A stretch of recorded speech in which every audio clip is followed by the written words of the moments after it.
Blue Castle, Chapter 1. If it had not rained on a certain May morning, Valency Sterling's whole life would have been entirely different. She would have gone, with the rest of her clan, to Aunt Wellington's engagement picnic, and Dr. Trent would have gone to Montreal. But it did rain, and you shall hear what happened to her because of it. Valency wakened early, in the lifeless, hopeless hour just preceding dawn. She had not slept very well. One does not sleep well, sometimes, when one is 29 on the morrow, and unmarried, in a community and connection where the unmarried are simply those who have failed to get a man. Deerwood and the Sterlings had long since relegated Valency to hopeless old maidenhood. But Valency herself had never quite relinquished a certain pitiful, shamed, little hope that romance would come her way yet, never, until this wet, horrible morning, when she wakened to the fact that she was 29 and unsought by any man. There lay the sting. Valency did not mind so much being an old maid. After all, she thought, being an old maid couldn't possibly be as dreadful as being married to an Uncle Wellington or an Uncle Benjamin, or even an Uncle Herbert. What hurt her was that she had never had a chance to be anything but an old maid. No man had ever desired her. The tears came into her eyes as she lay there alone in the faintly graying darkness. She dared not let herself cry as hard as she wanted to, for two reasons. She was afraid that crying might bring on another attack of that pain around the heart. She had had a spell of it after she had got into bed, rather worse than any she had had yet, and she was afraid her mother would notice her red eyes at breakfast and keep at her with persistent, mosquito-like questions regarding the cause thereof. Suppose, thought Valency with a ghastly grin, I answered with the plain truth, I am crying because I cannot get married. How horrified mother would be, though she is ashamed every day of her life of her old maid daughter. But of course appearances should be kept up. It is not, Valency could hear her mother's prim, dictatorial voice asserting, it is not maidenly to think about men. The thought of her mother's expression made Valency laugh, for she had a sense of humor nobody in her clan suspected. For that matter, there were a good many things about Valency that nobody suspected. But her laughter was very superficial, and presently she lay there, a huddled, futile little figure, listening to the rain pouring down outside and watching, with a sick distaste, the chill, merciless light creeping into her ugly, sordid room. She knew the ugliness of that room by heart, knew it and hated it. The yellow-painted floor, with one hideous, hooked rug by the bed, with a grotesque, hooked dog on it, always grinning at her when she awoke. The faded, dark red paper. The ceiling discolored by old leaks and crossed by cracks. The narrow, pinched little washstand. The brown paper lambrequin with purple roses on it. The spotted old looking-glass with the crack across it, propped up on the inadequate dressing table. The jar of ancient potpourri made by her mother in her mythical honeymoon. The shell-covered box with one burst corner, which Cousin Stickles had made in her equally mythical girlhood. The beaded pincushion with half its bead fringe gone. The one stiff, yellow chair. The faded old motto, gone but not forgotten, worked in colored yarns about great-grandmother Sterling's grim old face. The old photographs of ancient relatives long banished from the rooms below. There were only two pictures that were not of relatives. One, an old chromo of a puppy sitting on a rainy doorstep. That picture always made Valency unhappy. That forlorn little dog crouched on the doorstep in the driving rain. Why didn't someone open the door and let him in? The other picture was a faded, passepartout engraving of Queen Louise coming down a stairway, which Aunt Wellington had lavishly given her on her 10th birthday. For 19 years she had looked at it and hated it, beautiful, smug, self-satisfied Queen Louise. But she never dared destroy it or remove it. Mother and Cousin Stickles would have been aghast, or, as Valency irreverently expressed it in her thoughts, would have had a fit. Every room in the house was ugly, of course. But downstairs appearances were kept up somewhat. There was no money for rooms nobody ever saw. Valency sometimes felt that she could have done something for her room herself, even without money, if she were permitted. But her mother had negatived every timid suggestion, and Valency did not persist. Valency never persisted. She was afraid to. Her mother could not brook opposition. Mrs. Sterling would sulk for days if offended, with the airs of an insulted duchess. The only thing Valency liked about her room was that she could be alone there at night to cry if she wanted to. But, after all, what did it matter if a room, which you used for nothing except sleeping and dressing in, were ugly? Valency was never permitted to stay alone in her room for any other purpose. People who wanted to be alone, so Mrs. Frederick Sterling and Cousin Stickles believed, could only want to be alone for some sinister purpose. But her room in the Blue Castle was everything a room should be. Valency, so cowed and subdued and overridden and snubbed in real life, was wont to let herself go rather splendidly in her daydreams. Nobody in the Sterling clan, or its ramifications, suspected this, least of all her mother and Cousin Stickles. They never knew that Valency had two homes, the ugly red brick box of a home, on Elm Street, and the Blue Castle in Spain. Valency had lived spiritually in the Blue Castle ever since she could remember. She had been a very tiny child when she found herself possessed of it. Always, when she shut her eyes, she could see it plainly, with its turrets and banners on the pine-clad mountain height, wrapped in its faint blue loveliness, against the sunset skies of a fair and unknown land. Everything wonderful and beautiful was in that castle. Jewels that queens might have worn, robes of moonlight and fire, couches of roses and gold, long flights of shallow marble steps with great white urns and with slender, mist-clad maidens going up and down them. Courts, marble-pillared, where shimmering fountains fell and nightingales sang among the myrtles. Halls of mirrors that reflected only handsome knights and lovely women. Herself the loveliest of all, for whose glance men died. All that supported her through the boredom of her days was the hope of going on a dream spree at night. Most, if not all, of the Sterlings would have died of horror if they had known half the things Valency did in her Blue Castle. For one thing, she had quite a few lovers in it. Oh, only one at a time. One who wooed her with all the romantic ardor of the age of chivalry, and won her after long devotion and many deeds of daring do, and was wedded to her with pomp and circumstance in the great, banner-hung chapel of the Blue Castle. At 12, this lover was a fair lad with golden curls and heavenly blue eyes. At 15, he was tall and dark and pale, but still necessarily handsome. At 20, he was ascetic, dreamy, spiritual. At 25, he had a clean-cut jaw, slightly grim, and a face strong and rugged rather than handsome. Valency never grew older than 25 in her Blue Castle, but recently, very recently, her hero had had reddish, tawny hair, a twisted smile, and a mysterious past. I don't say Valency deliberately murdered these lovers as she outgrew them. One simply faded away as another came. Things are very convenient in this respect in Blue Castles. But on this morning of her day of fate, Valency could not find the key of her Blue Castle. Reality pressed on her too hardly, barking at her heels like a maddening little dog. She was 29, lonely, undesired, ill-favored. The only homely girl in a handsome clan, with no past and no future. As far as she could look back, life was drab and colorless, with not one single crimson or purple spot anywhere. As far as she could look forward, it seemed certain to be just the same until she was nothing but a solitary, little withered leaf clinging to a wintry bough. The moment when a woman realizes that she has nothing to live for, neither love, duty, purpose nor hope, holds for her the bitterness of death. And I just have to go on living because I can't stop. I may have to live 80 years, thought Valency, in a kind of panic. We're all horribly long-lived. It sickens me to think of it.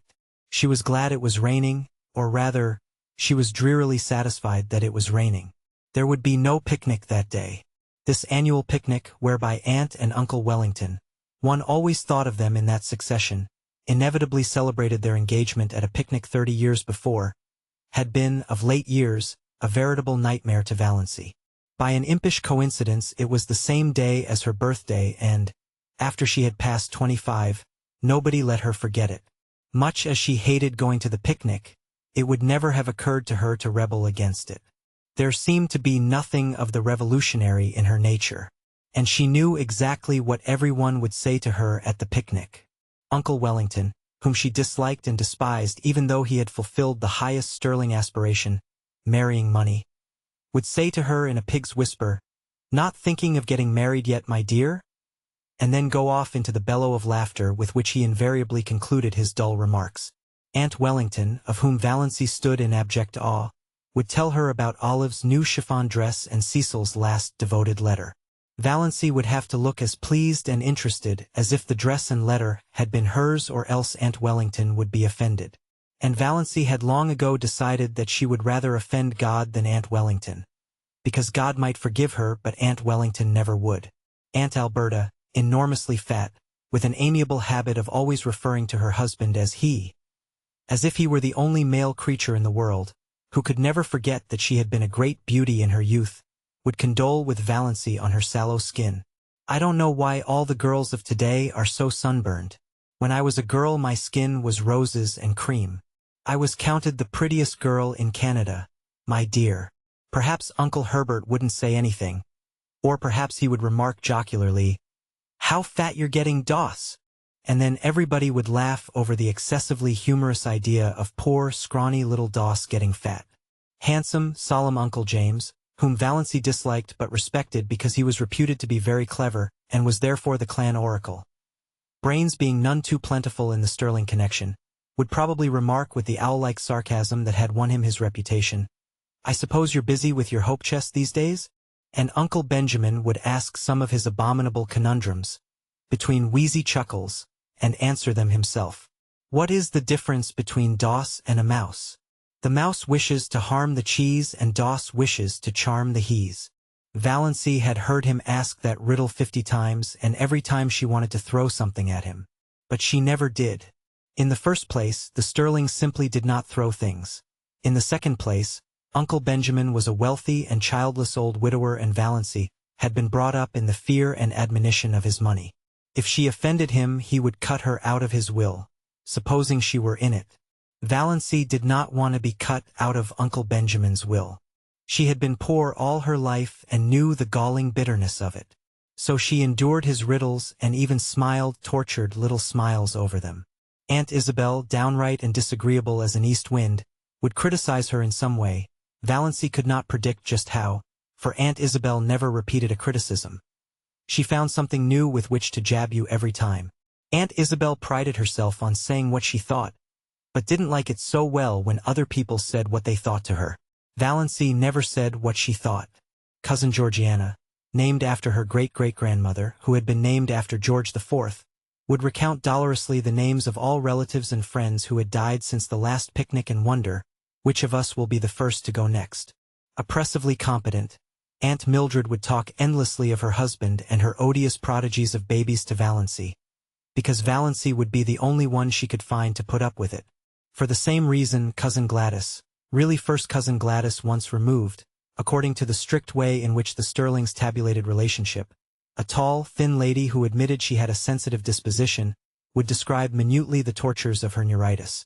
And Olive, the wonder girl of the whole Sterling clan, who had everything Valancy had not, beauty, popularity, love, would show off her beauty and presume on her popularity and flaunt her diamond insignia of love in Valancy's dazzled, envious eyes. There would be none of all this today, and there would be no packing up of teaspoons. The packing up was always left for Valancy and Cousin Stickles. And once, 6 years ago, a silver teaspoon from Aunt Wellington's wedding set had been lost. Valancy never heard the last of that silver teaspoon. Its ghost appeared banquet-like at every subsequent family feast. Oh yes, Valancy knew exactly what the picnic would be like, and she blessed the rain that had saved her from it. There would be no picnic this year. If Aunt Wellington could not celebrate on the sacred day itself, she would have no celebration at all. Thank whatever gods there were for that. Since there would be no picnic, Valancy made up her mind that, if the rain held up in the afternoon, she would go up to the library and get another of John Foster's books. Valancy was never allowed to read novels, but John Foster's books were not novels.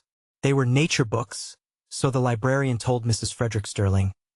All about the woods and birds and bugs and things like that, you know? So Valancy was allowed to read them, under protest, for it was only too evident that she enjoyed them too much. It was permissible, even laudable, to read to improve your mind and your religion, but a book that was enjoyable was dangerous. Valancy did not know whether her mind was being improved or not, but she felt vaguely that if she had come across John Foster's books years ago, life might have been a different thing for her. They seemed to her to yield glimpses of a world into which she might once have entered, though the door was forever barred to her now.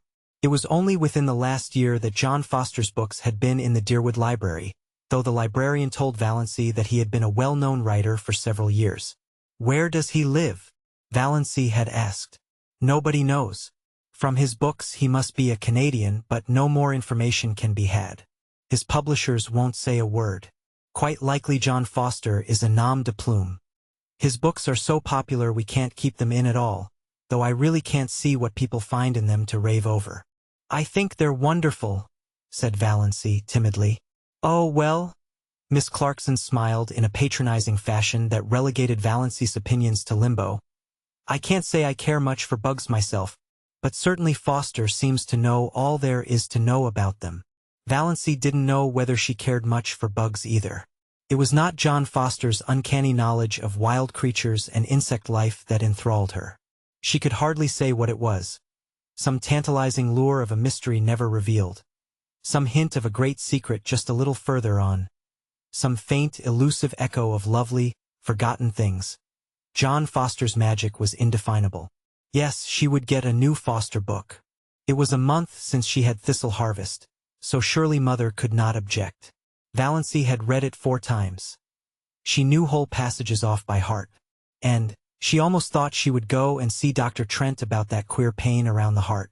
It had come rather often lately, and the palpitations were becoming annoying, not to speak of an occasional dizzy moment and a queer shortness of breath. But could she go to see him without telling anyone? It was a most daring thought. None of the Sterlings ever consulted a doctor without holding a family council and getting Uncle James' approval. Then they went to Dr. Ambrose Marsh of Port Lawrence, who had married second cousin Adelaide Sterling. But Valancy disliked Dr. Ambrose Marsh. And, besides, she could not get to Port Lawrence, 15 miles away, without being taken there. She did not want anyone to know about her heart. There would be such a fuss made, and every member of the family would come down and talk it over and advise her and caution her and warn her and tell her horrible tales of great-aunts and cousins 40 times removed who had been just like that and dropped dead without a moment's warning, my dear. Aunt Isabel would remember that she had always said Doss looked like a girl who would have heart trouble. So pinched and peaked always. And Uncle Wellington would take it as a personal insult, when no Sterling ever had heart disease before. And Georgiana would forebode in perfectly audible asides that poor, dear little Doss isn't long for this world, I'm afraid. And Cousin Gladys would say, "Why, my heart has been like that for years," in a tone that implied no one else had any business, even to have a heart. And Olive would merely look beautiful and superior and disgustingly healthy, as if to say, "Why all this fuss over a faded superfluity like Doss when you have me?" Valancy felt that she couldn't tell anybody unless she had to. She felt quite sure there was nothing at all seriously wrong with her heart, and no need of all the pother that would ensue if she mentioned it. She would just slip up quietly and see Dr. Trent that very day. As for his bill, she had the $200 that her father had put in the bank for her the day she was born. She was never allowed to use even the interest of this, but she would secretly take out enough to pay Dr. Trent. Dr. Trent was a gruff, outspoken, absent-minded old fellow, but he was a recognized authority on heart disease, even if he were only a general practitioner in out-of-the-world Deerwood. Dr. Trent was over 70, and there had been rumors that he meant to retire soon. None of the Sterling clan had ever gone to him since he had told Cousin Gladys, 10 years before, that her neuritis was all imaginary and that she enjoyed it. You couldn't patronize a doctor who insulted your first cousin once removed like that, not to mention that he was a Presbyterian when all the Sterlings went to the Anglican Church.